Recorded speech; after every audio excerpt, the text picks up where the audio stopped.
अविनाशी है, तो महाकल्प प्रलय के बाद सारी आत्मा कहाँ खत्म हो जाती है? तो वही तो कहता हूँ, जी। जब भगवान शिव जो होता है इस ब्रह्मांड का मालिक है।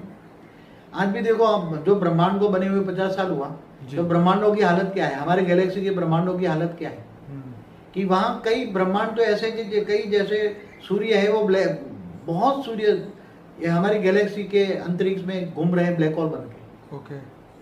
और दूसरे जो सोलर सिस्टम है, तो सोलर सिस्टम में जब ब्रह्मांड बना था तो ब्रह्मा का एक प्रकार, मतलब 1 लाइट ईयर्स का ब्रह्मांड था, शिव ने बनाया था तब। शिव में जब फुल फोर्स में पावर थी तब 1 लाइट ईयर्स माना 94 खरब किलोमीटर का डायमीटर रेडियस था।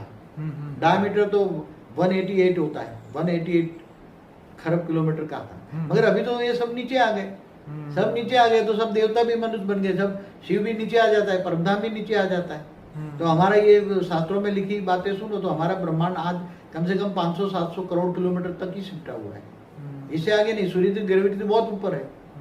तो दूसरे ब्रह्मांडों में भी ये जो मनुष्य भी नहीं रहे, कीड़े मकोड़े बन गए हैं। दूसरे सोलर सिस्टम देखो आप, कई सोलर सिस्टम में मनुष्य भी नहीं है अभी।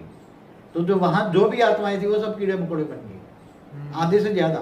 तो केवल हम ये आत्माओं का विनाश कब होता है, यही बात है ना, कि आत्मा कब खत्म होती है। आत्मा को कह दिया अजर अमर अविनाशी है, तो आत्मा को एक ही डेफिनेशन बताई कि मुक्ति हो जाती है तो उसका अस्तित्व खत्म हो जाता है। तो मुक्ति माना अस्तित्व खत्म, तो मुक्ति माना आत्मा का विनाश, मुक्ति माना आत्मा का विनाश। मगर महाकल प्रलय में तो जब शिव महाकाल अग्नि पैदा करता है, सूर्य में प्रवेश करके काल अग्नि पैदा करता है जी, तो सारा ब्रह्मांड जला के भस्म कर देता है। तो ब्रह्मांड में जितनी भी आत्माएं होती है वो सब जलकर भस्म हो जाती है, आत्मा का ही अस्तित्व खत्म हो जाता है महाकल प्रलय में, समझ में जी। और फिर जब सूर्य का भाई दोबारा फिर जब ब्रह्मांड को रचना होता है तो शिव के पास पावर नहीं है तो कैसे रचेगा।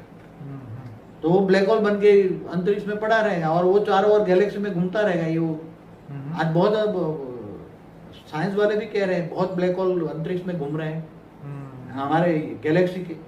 ऐसी तरह यूनिवर्स में भी बहुत गैलेक्सी के महा ब्लैक होल घूम रहे हैं, महाशिव भी ब्लैक होल बन के घूम रहे हैं। इसलिए जब महाशिव भी अनंत कोटि ब्रह्मांडों को अपने रोम रोम में समा लेता है तो जितनी ब्रह्मांड की आत्माएं सब तो शिव में समा गई और महाशिव में भी सारे शिव समा गए, तो शिव का भी अस्तित्व खत्म हो गया। तो जब शिव महाशिव में समा जाता है तो शिव का भी विलन हो जाता है, शिव की आत्मा खत्म हो गई। और महाशिव का भी ऐसा होता है जब यूनिवर्स खत्म होता है जी।